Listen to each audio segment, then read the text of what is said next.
चलिए आप लोगों को गुड इवनिंग। हमने आप लोगों को रीजन और केस यूज ऑफ वर्ड में बता दिए थे। तो चलिए, जो लोग हमारे चैनल को अभी तक सब्सक्राइब नहीं किए हैं तो सब्सक्राइब कर दीजिए और वीडियो अच्छी लगे तो उसे लाइक भी कर दीजिएगा। तो चलिए, आज का क्लास जो है हम 14 नंबर तक बता दिए थे। 15 नंबर दीजिए यूज ऑफ वर्ड में। वहां पर लिखिए reply, REPLY reply, comma answer, ANSWER answer. चलिए ए में लिखिए रिप्लाई का प्रयोग किसी संदेश पत्र, किसी बात आदि को लिखित या मौखिक या क्रियाकलाप के द्वारा बताए गए उत्तर को जो है बताने के लिए रिप्लाई का प्रयोग करते हैं। जैसे देखिए एग्जाम्पल में, we had over 100 replies to our advertise. हमारे विज्ञापन पर 100 से अधिक जवाब आए। इसका हिंदी होगा।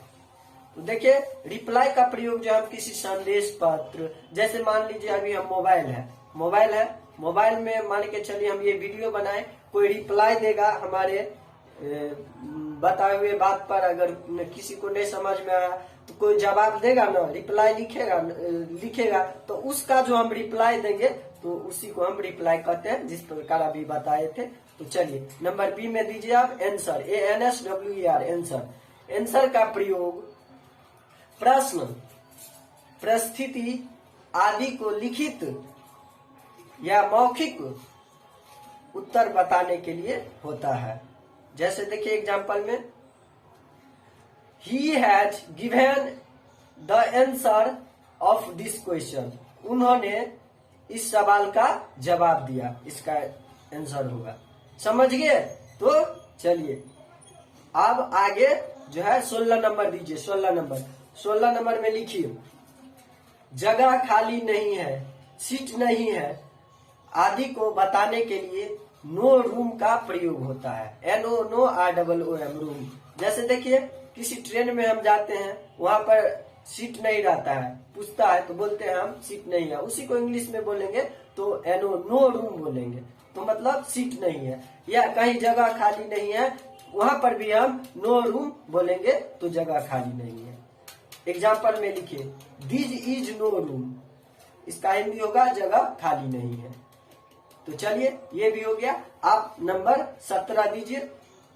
17 जो है दीजिए, उसमें लिखिए नंबर 1 में witness, WITNESS witness, comma evidence, EVIDENCE evidence.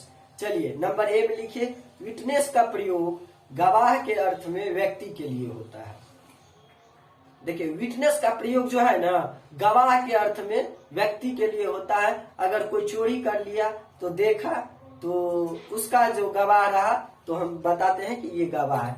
मान लीजिए 2 लड़का है, पुरुषोत्तम या अमित, तो दोनों जो है एक साथ था।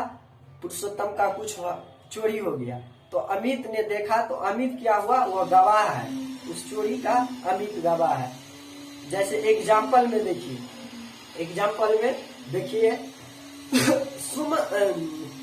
Amit is the witness of this thing.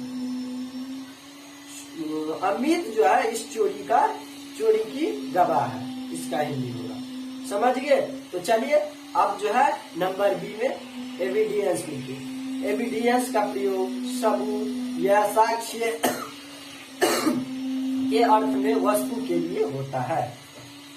Evidence का प्रयोग जो है सबूत या साक्ष्य बोलते हैं। क्या सबूत है, जो वस्तु के लिए होता है।